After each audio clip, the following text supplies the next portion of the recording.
Hello guys, and welcome to episode 2 of my Total War Saga Thrones of Britannia playthrough, playing as East Engle on very hard difficulty. Today we're going to be moving on from our battle with the rebels and our exploration of the UI in order to find where we want to spend our money. We have 4,100 cash to spend, and it's just a matter of whether I want to spend it on buildings or securing loyalty. Now, I did already have a comment from you guys in the first episode that was talking about using leaders as governors and estates, not just governors. So I didn't realize that this was a thing, but yeah, governors and estates is two different tabs, and therefore I can assign these estates to people as well, which would be a good way to stop low loyalty in general. Now, I don't necessarily want to have too much influence on the people I'm trying to gain loyalty with, so what we're going to do is give the people with low influence particular estates. Although I think that the estates have already been given out, haven't they? Yeah, this guy currently has 2 estates. This one has 1. So if I took one away from this dude, I feel like he's going to hate me a little bit. But I could maybe give that to someone else to improve their loyalty. But then again, maybe not. I don't know if that's a good idea, messing around with that, because we're going to reduce loyalty there. But it was worth having a look. I think the best way to do this is probably spending my money on securing loyalty elsewhere. So we're probably going to lower the influence of this chap if we can. It's going to cost me 1,300. People now whisper about the target behind their back. Oft times where there's smoke, there's fire. Their diminished position is clear for all to see. So -2 for Hungar. Okay, that's okay. We might want to do the same with Anlaf as well, just to bring down the influence a bit, because the higher the influence is compared to the leader, the lower their loyalty, because they get ambitions, which is not what you want. You want them to be loyal to you, not have their own ambitions themselves. But one thing we might be able to do, for example, is secure the loyalty of this chap. We could do that for 1,400. Lowering his influence is kind of pointless.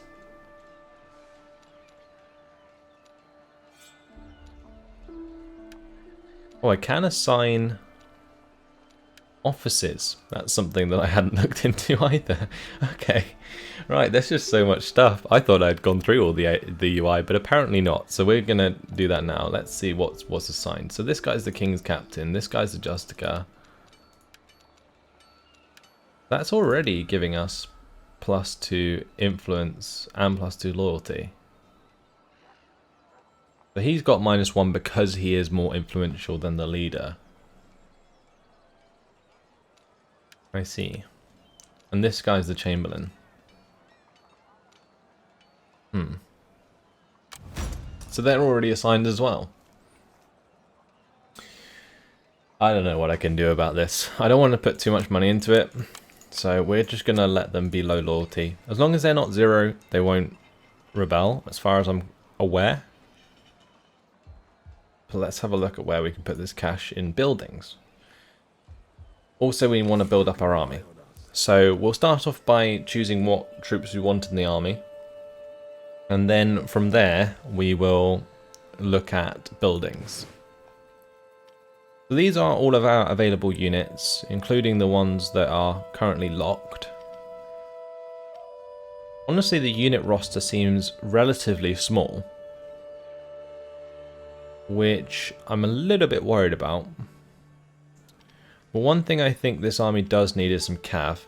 So I think we're going to get these Thane horsemen.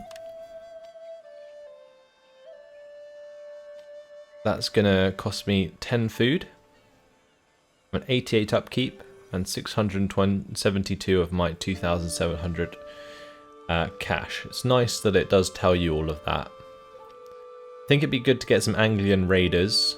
These are basically upgraded Seoul Axemen. They have more morale, they have more armor, more melee skill. Yeah, I think we're going to bring those in as well. May as well get our most elite units where we can. I might also bring in some more sword herdmen. That's going to go up to, well, it's going to take another 30 of our food. I'm assuming that will be 30 per turn as well. Let's maybe add some archers in there. I'm going to be using up 40. I think that will do. Okay, so that's a major upgrade to this army at least. As you may notice, troops in this game come in at lower strength, and you have to build them up with replenishment over a number of turns before they become like as good as they need to be. So that's interesting, but that's going to be as much as I'm going to spend on my army for now, as I'm a little bit worried about food surplus. Currently units will take it down by 140 per turn. We're getting 155 per turn. So that's nice. Characters, is that an extra 55 on top of the 155, or is that in total the 155? I guess we'll figure that out by going to the next turn. But in the meantime, is there anything I can spend cash on? I don't think there is. Could upgrade the potter, but I don't think we want to spend our cash on that. Maybe we just move on to the next turn. Now, one thing I haven't mentioned is I do have another army up at Northwick. And since we're probably going to try and go to war with Vierborg, and also I think it's, who is these guys, Steinberg. My army is going to move up north. We'll use this army as well, and maybe continue from there. I could also transfer these units into this army, which might be a nice idea, just to have a larger army that can sweep through and just take everything. Okay, so that's like pretty much everything done. I don't think I want to do anything more in terms of diplomacy, so we'll just click the end turn, see what happens, and just go from there.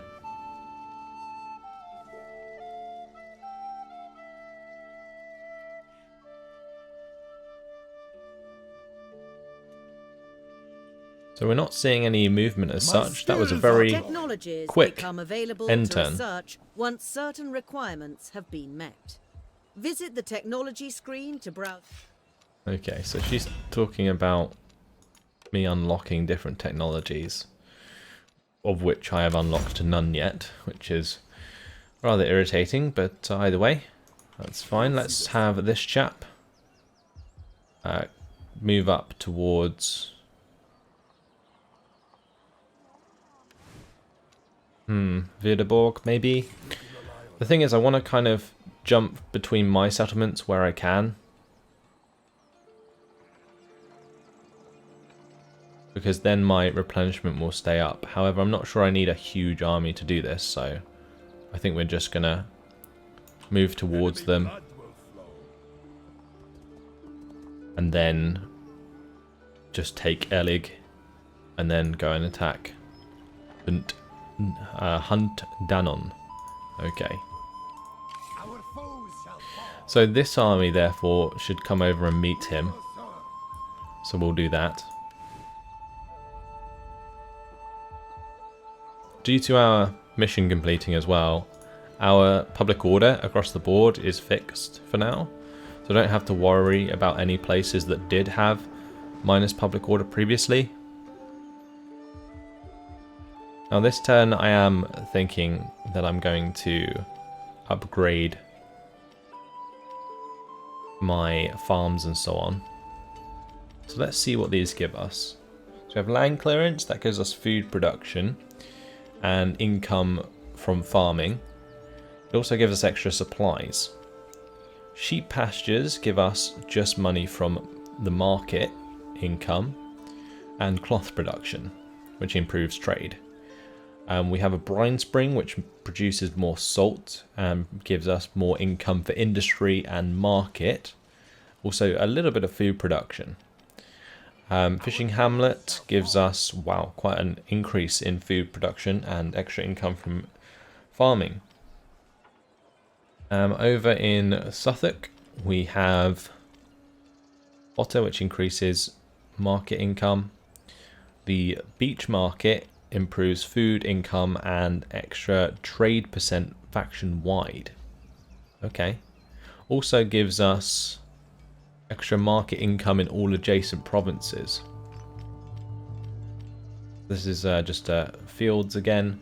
We do also have Sancta Edmundes, which is a shrine of St. Edmund, which will improve fame, public order, and income from the church. Up in Norfolk, we have another fishing hamlet. Honestly, those fishing hamlets are looking nice to upgrade. Because one thing I do want to do is keep up my food surplus. Because then that gives us the extra unit replenishment multiplier. I think what we're going to do is we're going to invest in the fishing village up here. And I'll also upgrade the fishing village down here when I have enough money in the next turn. That's how we're going to do it. Technology just isn't going to be a thing for a while. Okay. To greater plunder. Pretty much it. We are done for the turn, other than upgrading our governor. Interesting. Oh, he's gone up to 3 loyalty. Let's have a check of that, actually. We go to our faction. Oh, interesting. They've all gone up to 3 loyalty. So now, I think it's just difficulty that is causing us issues. Other than that, it would be because people are more influential than the leader. So that's just a matter of improving my own influence.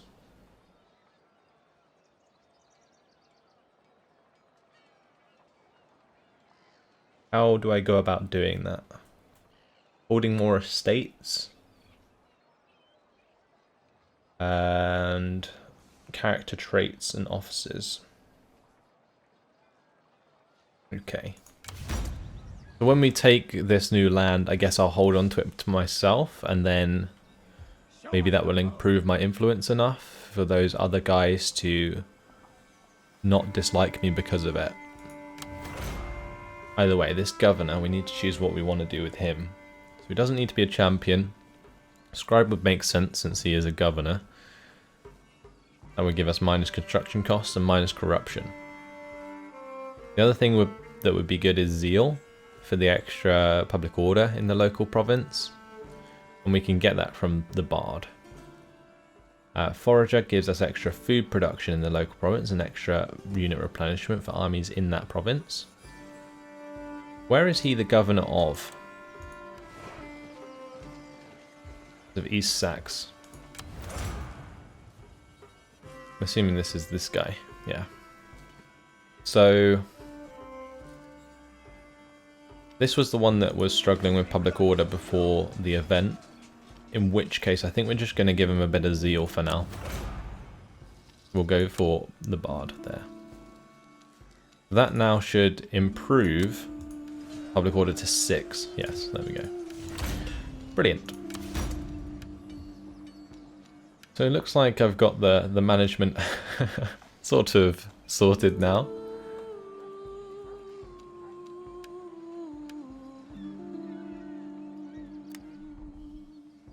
Got our declarations of friendship sort of improving our attitude, I hope.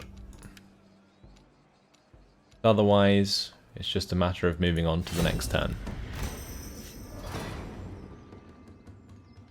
So it seems pretty slow at the moment, nothing crazy going on.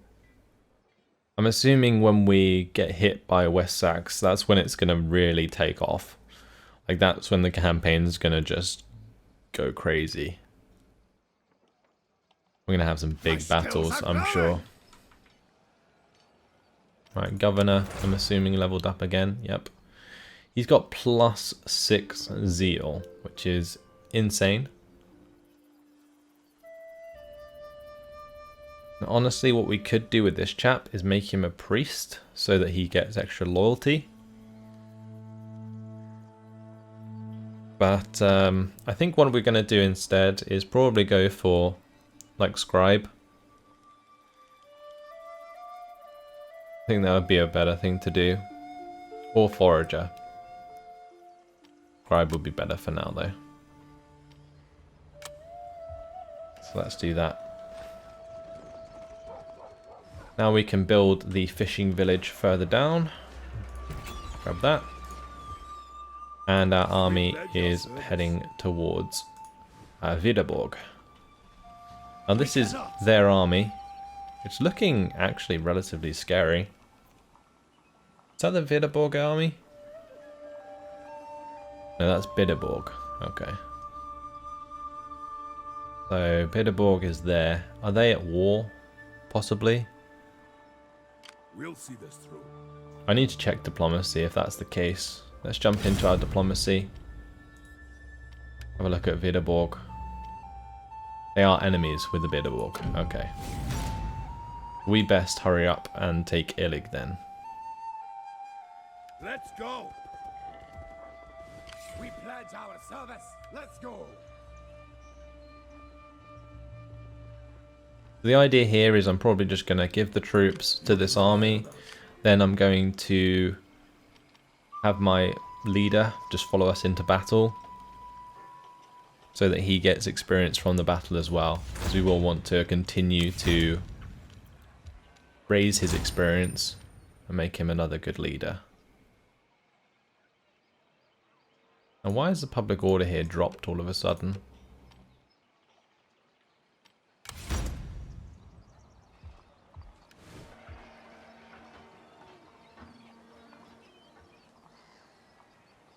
Currently -4 due to buildings.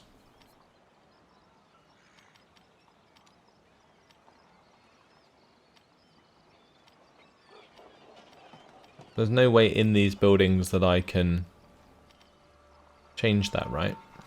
Unless I unlock a new level of the settlement. I might, once this internal stability is finished, have to send back an army to go and just garrison that area. Kind of awkward. Also, Videborg getting involved down here is also pretty annoying. Not an option.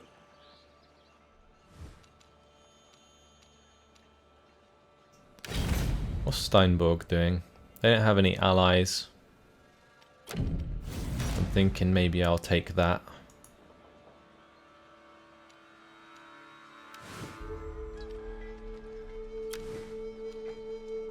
Oh, this is interesting. We can see what is in the settlement based on previously gathered information. Enemy blood will flow. Okay, so we got 1,300 to spend. Am I spending that anywhere? That is the question. We could go to like level 2 armor and weapons, but that would actually decrease overall income.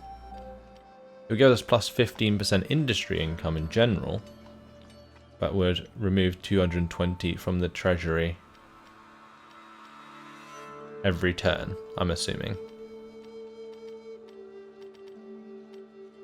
Not a fan of that at all. The fact that buildings remove from the treasury. I guess it is quite a significant upgrade. Still. Yeah, I'm not liking that at all.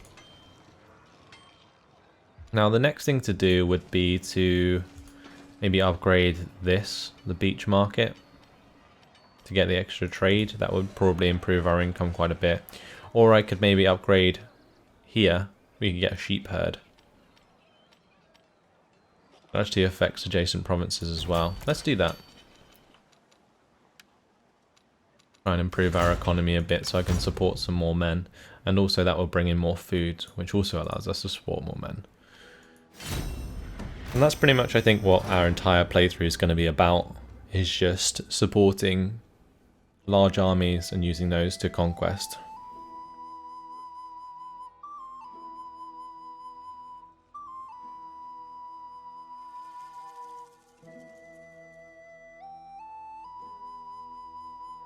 My abilities have been... There are multiple routes to victory. Unify your people into a greater kingdom. Increase the fame of your king, or simply conquer all of your rivals. Yeah, we're just going to conquer everyone. Our foes. Let's go ahead and take this settlement. Such an action would surely lead to war. Proceed with your course of action. Right, let's just go. You are the battle. Thunder and glory. I think we just occupy that, right?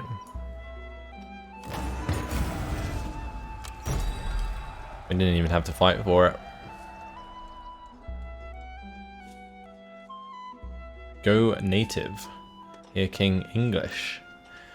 You are to be the first of a great dynasty that will be long remembered. You will need to integrate yourself into the land you have come to rule by might. The English are your people now. Okay, because we sort of took over We pledge your service. some Vikings there. The English like us for that. It's fine. I think the army would have preferred me to sack that, We serve to the end. but I wanted to take it to try and improve my influence. I'm not quite sure how that works, but We'll see this through. we'll see. That's currently +3. Got 2 small priories here, which are giving us extra happiness. Let me just jump into the faction tab here and we'll go to governors and estates. Maybe I'll have to take that larger fort here at Stanford in order to sort of gain more influence, I guess. Enemy blood will flow.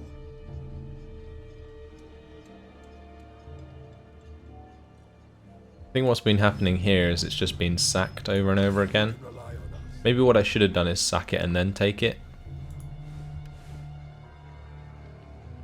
We will I might do that in future and see how it goes. Like if we come up here with our army, Let's go. maybe I can sack this one and take it before these guys do. Our governor has leveled up down here. He's got quite a lot of influence. So we could make him a priest, but I think it's probably best just to boost his governance even more. Let's go ahead and do that.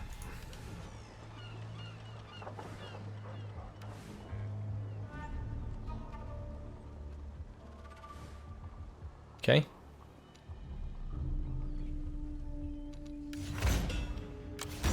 Don't know why I keep going into technology. I guess I keep thinking that I need to do something there about that, but not yet.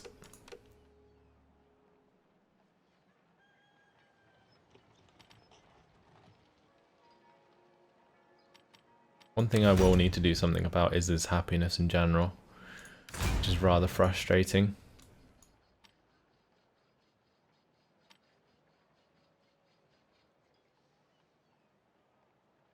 The guy here, he just needs more zeal, I think. If he keeps leveling up, we'll just keep putting more zeal onto him. Sure. And we are starting to improve our income a bit more. We're up to 1,400 a turn now.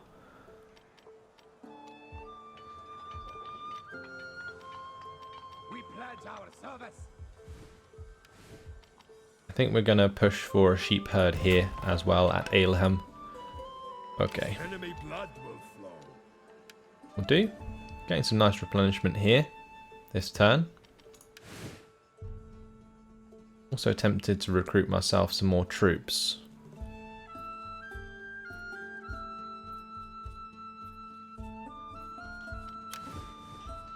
How many turns until those buildings are finished as well?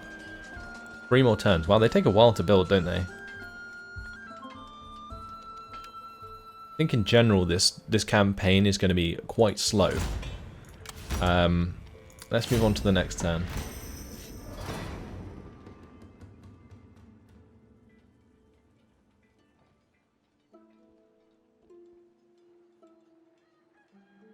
Okay, our vassal actually went ahead and took the settlement.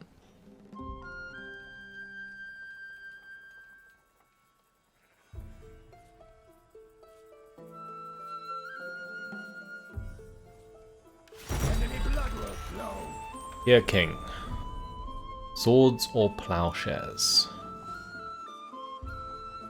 You have managed to get hold of a large shipment of quality iron ingots from mines on the continent.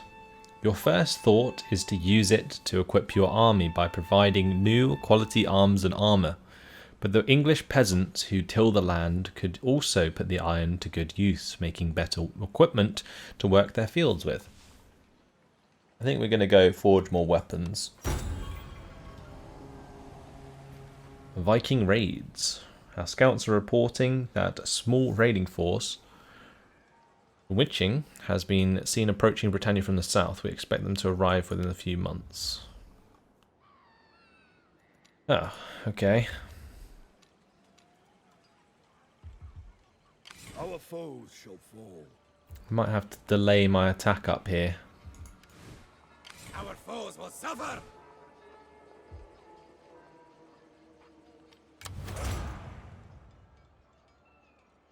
This guy's leveled up.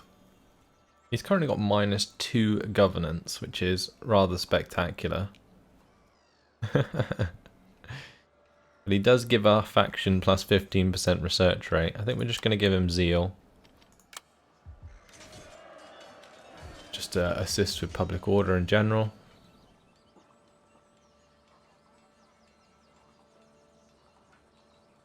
Don't know what it is about these things. They don't seem to affect us that much. Like, is -2 diplomatic bonus like that much of a big deal? I don't think it is. Maybe the penalties can become much more severe.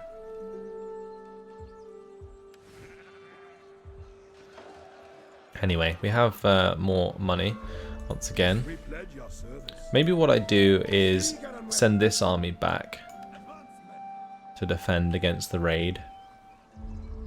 And we can build into them whilst we have this army push on By no means. and try and siege down Stanford here, because they don't have any allies, and that would be quite a nice place to take, I think.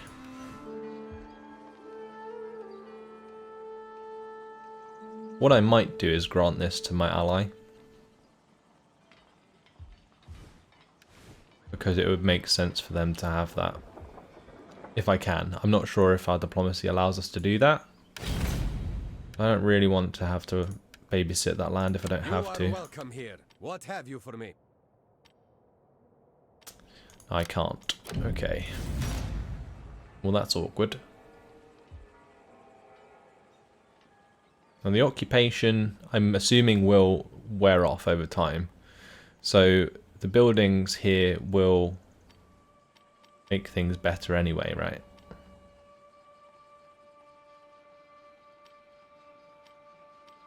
Yeah, we should be fine. It might be worth me getting rid of one of these abbeys. I'm not sure if I can. Is that a permanent thing? I'm guessing it must be.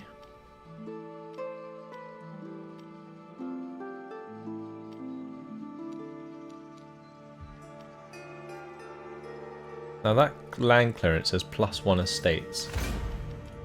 Let me just go into estates quickly. No. We don't have that available. Enemy blood will I think it will definitely be the case once we go into Stanford. Continue to invest in buildings where we can. I think I'm going to push for more farming here. It's fine. Our foes shall And we will end the turn. So yeah, very slow so far. Pace of the campaign. It's a little bit worrying.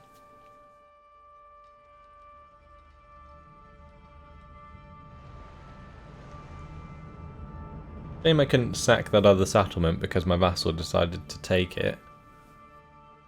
But at least my vassal does control it now instead of Bideborg, who were also attacking them. Okay, here they come. Witching. Public order is becoming a problem in one of your provinces. Those that inhabit it begin to stir against your rule. Public order is now an issue since the stability has worn off. What's this? Grantabru's land will be annexed by you if we defeat the Witching Raiders. Oh, okay. You can rely on. Okay then. How big is their army? Oh, it's pretty big. Right, we're going to have to cancel that attack then for now. Make our way back down here. We'll see. I think I'll have this army move into Colonicaster. And we'll just upgrade these dudes for now. Lovely stuff. And this is at Dumuk. I'm tempted to go for the communal fields here, but they could come on land in that location somewhere. I wasn't convinced that that army would be huge, but it is pretty big. So, yeah, we're going to have to do something about that. And we've got low public order here. That's currently -3, which is 3% chance of rebellion. This one's -4, which is 4% chance of rebellion. That's currently suffering because of occupation. Okay, nothing we can do about that then, for now. We don't have the armies. We have a war coordination target available. Let's just jump into our diplomacy. We will select Witching and we'll make them our war coordination target. Lovely stuff. And unfortunately, guys, that has been my time. So that's where I'm going to leave it. And next time round, we'll be fighting those raiders. Then after that, we will be moving on to Stanford, who hopefully won't have found themselves any allies. But yeah, exciting times to come. Hopefully you guys enjoyed it. Thanks for watching, and I'll see you then. Goodbye.